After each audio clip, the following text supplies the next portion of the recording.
Hi guys, World Breastfeeding Week is from August 1st to August 7th, and since we're coming up on the end of the week, I thought I would give my opinion on breastfeeding and my experiences with breastfeeding. And I tend to get off track and get sidetracked when I'm talking on videos, as if you guys didn't know that. So what I did was I actually put a lot of time and effort into this to help you guys, and I really hope this does help. I spent the majority of the evening typing up something for you guys, so I'm not going to be talking to you guys so much as I'm going to be reading verbatim what I wrote, and I hope that's okay. But this is my thoughts and feelings and my opinions, and there's even some research in there for you guys, and if you guys want to know where any of my research came from, feel free to ask and I will give you that information. But I'm going to start reading, okay? Because it's going to take about 15, this video will probably be about 15 minutes. Okay, so in honor of World Breastfeeding Week, I would like to make a video to try to help educate new mothers on the benefits of breastfeeding and even extended breastfeeding, which in the U.S. means when you breastfeed past the age of 1 year. I have 2 children, and when my first was born, as a new mother, I had no idea just how important breastfeeding was. Also, I had some supply issues, or so I thought, and it made me just want to give up entirely. Had I known that all of this was normal, I would have pushed on. As women, we were made to nurse our babies. As long as we are eating right, consuming enough calories, and drinking an adequate amount of water, we will produce enough milk for our babies. I do realize that there are situations where, for some mothers, it's just not that simple, and there can be issues beyond their control. When I was pregnant with my second child, I decided to educate myself fully. I only nursed my daughter for a few months, and only 1 week of that time was exclusively breastfeeding. I regret that so much. I called my doctor and I told him my 1-week-old daughter didn't seem to be getting enough milk. Little did I know at the time, she was going through a growth spurt and was trying to nurse more frequently to increase my supply. It's called supply and demand. As your baby grows, he or she needs more milk to meet the needs of their rapidly growing bodies. Therefore, by suckling on their mother's breast more often and for longer periods, a woman's body will begin to produce more milk in response. So while I believed I was just one of those unlucky ladies whose body just couldn't produce enough milk, had I been more educated, I would have known everything that was happening was completely normal. Instead of my doctor telling me all this, he told me to go ahead and buy formula. And I did. Big mistake. It seems, in my experience anyway, that pediatricians tend to not encourage breastfeeding, but actually discourage breastfeeding. I have had a few pediatricians for my kids before I found the one that I have now, and none of them were supportive of my decision to breastfeed. I would never again bring a breastfeeding issue to a pediatrician. All breastfeeding issues should be brought to a lactation consultant or the La Leche League. The La Leche League is an organization that is dedicated to providing education for nursing mothers. They will have a list of phone numbers that you can call 24 hours a day for breastfeeding advice and questions. They are amazing. When you give birth, the moment your placenta is delivered, your body begins producing colostrum. Some women leak small amounts of colostrum during their pregnancy, which is normal. It is also, sorry, I keep getting text messages. It is also normal to not produce any at all until the baby is born. I was one of those women that didn't produce a single drop during my first pregnancy. My friends talked about needing breast pads during their pregnancies, and I thought something must be wrong with me. I thought my milk would just never come in. Even my mom thought that it was odd. But the moment my daughter was born and I brought her to my breast and began nursing, I heard her swallowing my colostrum, and it was so reassuring and so beautiful to know that my child was hungry and I was providing her meal. It is amazing how mothers are fully equipped to nourish their babies from the moment of conception until they are ready to move on from breast milk. It can take 2 to 4 days for your milk to replace the colostrum, but it completely depends on the individual. It took about 2 days for my milk to come in with my daughter, but my milk started coming in the very night my son was born. And he was actually born at 7 o'clock at night. So later on that night, I started getting a mixture of milk mixed in with my colostrum. And then by morning, I fully had milk because we just nursed nonstop after he was born. Right from the start, you want to nurse as frequently as possible. It is so important to establish a milk supply right from the start. If you want my advice, I recommend letting your baby nurse for as long as he wants to at first and any time that's possible. especially when they begin to go through a growth spurt. It is important to learn your baby's cues and understand when they are going through a growth spurt. When they just do not seem to be getting enough milk and they seem to drain you dry and are frustrated that no more milk is coming out or not fast enough, rest assured your baby is growing. A piece of advice I have for you is if you have a hospital birth, have the lactation consultant come in to see you as often as you need them to. They are very helpful. Surprisingly, the latch doesn't come on as naturally for everyone as you would think. With my daughter, I had a very hard time getting her to latch correctly. I had sore, chapped nipples, and since you have to nurse so frequently at first, it can be quite painful. And that's only if you have an improper latch. If you're latched properly, you will not get chapped. Getting a perfect latch as soon as possible is key. When mothers get chapped, this is extremely frustrating and can be easy to want to give up. Take it from me, I was one of them. With my firstborn anyway. When I had my son, he latched on like a pro. It was a combination of me knowing what to do the second time around and he being a natural. A good thing to keep in your diaper bag is some lanolin ointment for sore, chapped nipples. It helps, and it's even safe to nurse your baby while it's on, and you can wear it as a preventative thing. After getting home from the hospital, I recommend calling and making an appointment with a lactation consultant. It's a free service that hospitals provide, and it's a great idea to take advantage. You can meet with them once a week, sit with them and nurse your baby, and they will make sure that you are latching correctly, or they are latching correctly, and they will teach you new holds, and they will weigh your baby before and after a feeding to see exactly how much milk they are getting from you during a typical nursing session. Pretty amazing, huh? As far as pumping, it's a personal decision. If you will be a stay-at-home mom and do not need to feed your baby your milk from a bottle, then I strongly recommend not using a pump. Sometimes if you pump regularly, you can develop an oversupply issues, and this can cause painful engorgement and make it stressful when the baby tries to nurse because it will be difficult for him to latch on.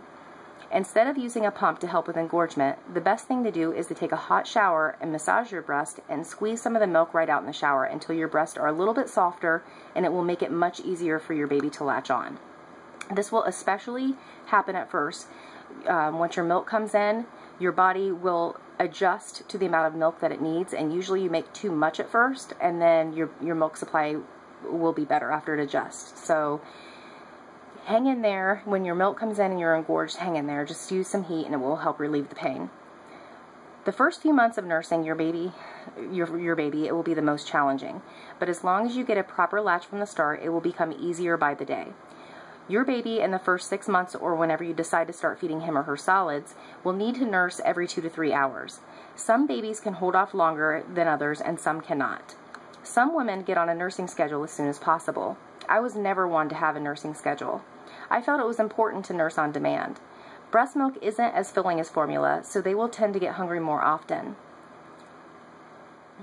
So my personal advice is to nurse on demand, but it's an extremely personal decision. Do whatever is right for your situation. My son seemed to always be nursing the first 6 months at least. Sometimes he would want to nurse every hour. When he went through growth spurts, I felt that he just wanted to stay on my breast constantly. As far as supply issues, if you ever think that you are having supply issues, the best thing to do is immediately increase your water intake first and foremost. Drink nothing but water. I remember one time my mom told me a story about when she used to nurse me. I was 9 months old and she took an antihistamine and it caused a huge dip in her supply. She was extremely upset as she wasn't ready to stop nursing. She called the Leche League and they told her to completely undress herself and her baby and to get into bed and nurse skin to skin all day. They said something about being skin to skin with your baby causes your milk supply to increase. It is amazing. I tell you, I did this with my son anytime I felt like my supply was dipping, and it works. It is amazing and truly does go to show how natural and amazing breastfeeding is. As far as other things, using heat, hot showers, heating pads, etc. will help get your milk moving. But best of all, and most importantly, nursing constantly when you think your supply took a dip is the best thing to do.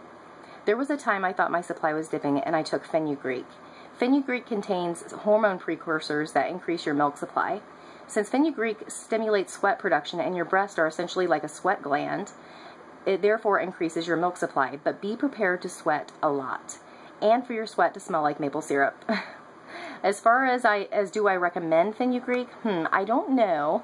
I say to try everything else first before moving on to fenugreek. It does work, but I would use it as a last resort. just because of, you know, the annoyance of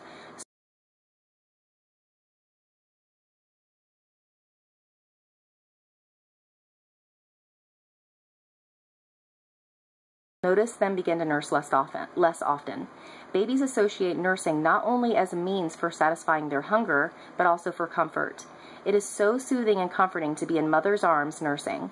Babies feel safe and know that nothing could ever go wrong while they are nursing. When my son fell down and got a boo-boo, Mama's milk always made him feel better. When he was sleepy, nursing always put him right to sleep. Comfort for your baby alone is an amazing reason to nurse. Not only the amazing nutritional benefits also. If you are ever stranded somewhere, you will always have an endless supply of food for your baby. You will not run out.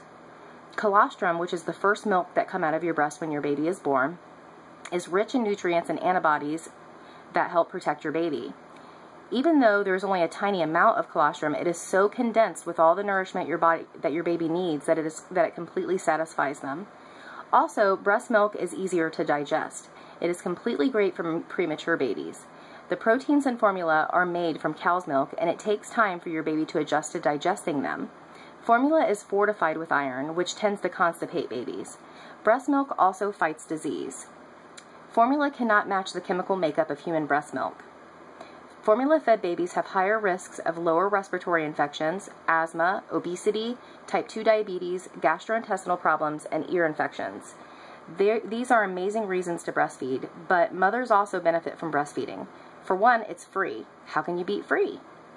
You have an endless supply of the best milk that meets your child's personal nutritional needs. Life is easier when you breastfeed. It's convenient. There's no heating up bottles and mixing up bottles, especially in the middle of the night when you are exhausted. Breastfeeding is also feels great.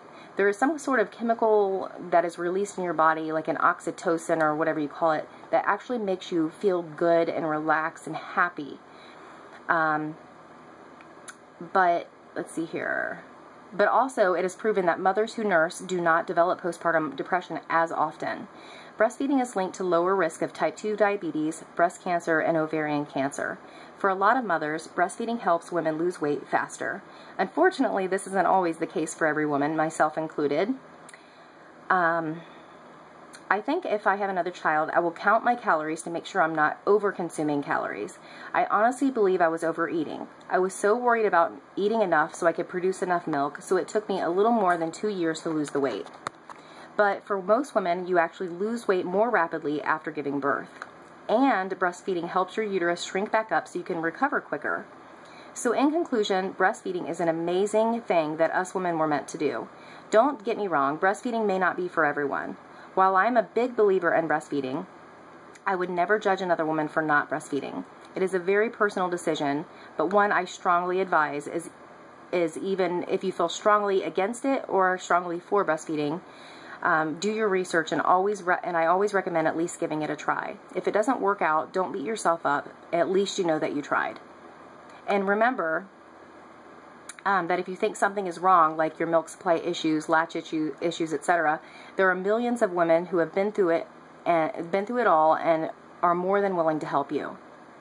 You may think that your supply is gone and it's all over, but that isn't always true. Nurse on demand for a while until you build your supply back up. I nursed my son for 18 months, and most of the world that is insanely early. But for some people, that is too long. It never mattered to me what people thought.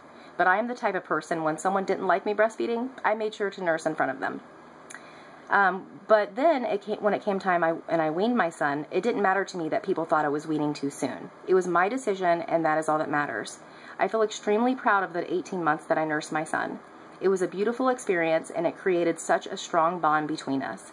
If I have another child, there is no question I will be extended breastfeeding again.